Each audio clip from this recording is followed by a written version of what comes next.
ግብጽ በኃይለኛው ሁኔታ የኢኮኖሚዋ ችግር ውስጥ ናት። ምንም ብር የለኝም ድረሽልኝ ብለህ ማልቀስ ጀመር።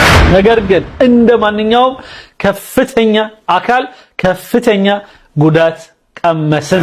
በግብጽ ላይ ግን የከሰተው ይህ ችግር በጣም ከፍተኛ ነው። ከቢራ መጀመሪያ ይላቸዋል ከባድ ነገር ልናገር ስለሆነ ማናችሁም ይሄንን ንግግሬን የምትሰሙ አካሎች እንዳይከብዳችሁ እንዳትቀየሙኝ ለምን ይሄን አለ ምናምን ብላችሁ እንዳትወቅሱኝ ምለው ነገር ግን ልክ ነው።